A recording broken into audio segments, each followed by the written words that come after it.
Chapter 47. Story of Veerabhadrappa and Channabasappa. Blessed is the face of Sai. A mere glance at him can destroy the sorrows and sins of many past births and lead us to happiness. Rivers like Ganges wash away the sins of people who take a holy dip. But these rivers too long for saints like Sai to wash their feet in them and cleanse them of all accumulated sins. Sai is the crest jewel of all the saints. The Snake and the Frog. Once Baba related the following story. One morning, after strolling along a small river bank, I sat down to relax for a while. As I was preparing to smoke chillum, I was striking flint stones to light the fire when a traveler turned up. He sat by my side and politely invited me to his house for meals. As he lit up the pipe and handed it over to me, we heard a frog croaking again and again. The traveler wanted to know what it was, and I told him that it was a frog tasting the bitter fruit of its past karma. The frog was caught by a big snake and was crying. The traveler went in that direction to check it out in person and found that a huge black serpent was holding a big frog in its mouth.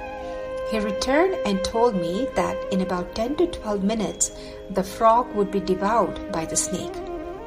I said, "It cannot be so, since I am its protector. Just see how I release the frog." I, Baba, went to the place where the creatures were and addressed them thus: "O Veerabhadrappa, has not your enemy Basappa repented yet for being born a frog? You too, though born as a snake, still maintain bitter enmity against him. Be ashamed of yourself. Give up your hatred now and rest in peace." On hearing these words, the snake left the frog quickly, dived into the river and disappeared. The frog also jumped away and hid in the bushes. Then, to the surprised traveler, I explained the mystery as follows. About 4 to 5 miles away from my village, there was an old dilapidated temple of Mahadev, Shiva. The residents of the village collected donations for its repair, appointed a local rich man as treasurer, and entrusted the money for fair conduct of the work.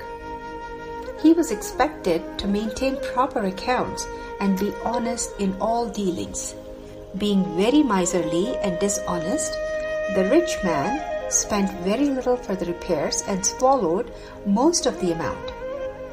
He cleverly offered explanations for the tardy progress of the work and requested for more money. Once again, the villagers collected subscriptions and gave it to him, but no progress was made.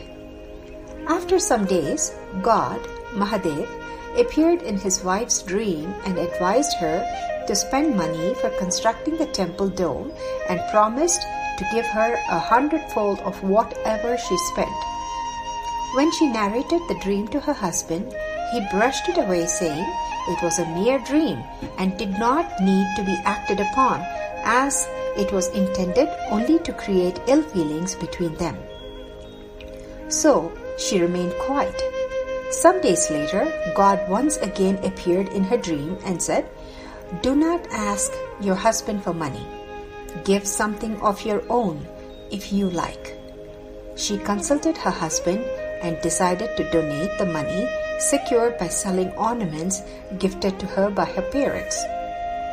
The minister felt disconcerted and decided to cheat God even in this matter. He undervalued the ornaments at ₹1,000, bought them himself, and in lieu of the amount, gave some land as endowment or security to the temple. His innocent wife agreed to this. This field land also was not his own. It belonged to a poor woman named Tubaki, who mortgaged it to him for ₹200 and could not redeem it. The land was sterile, uncultivated, and worthless, yielding nothing even in best seasons. The cunning miser succeeded in cheating all, including his wife, Dubaki, and even God. The transaction ended with the land being given to the priest of the temple as endowment. Subsequently, there was a terrific storm, and when lightning struck the house of the miser, both he and his wife died. Dubaki also breathed her last. In the next life, the rich miser was born in a Brahmin family at Mathura and named Virabhadrapa.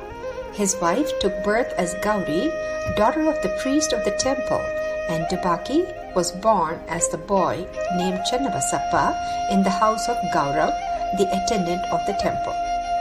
Gauri was my devotee and the priest my friend. With my consent, the priest got Gauri married to Virabhadrapa, who was also known to me. Strange things happened subsequently. Due to the sudden rise in prices and Gauri's luck, there was an unexpected demand for the endowment land, and it got sold rupees 1 lakh, 100 times worth her ornaments. Half the amount was paid in cash, and the balance was to be paid in 25 installments of rupees 2,000 each. As the priest had no sons, Gauri was the sole heiress of the property, and even her husband did not have any rights over it.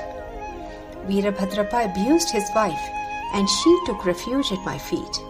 I assured her that I would protect her always, as she was like my daughter. That night, Lord Mahadev appeared in Gauri's dream and said, "The entire money is yours. You need not share it with anyone.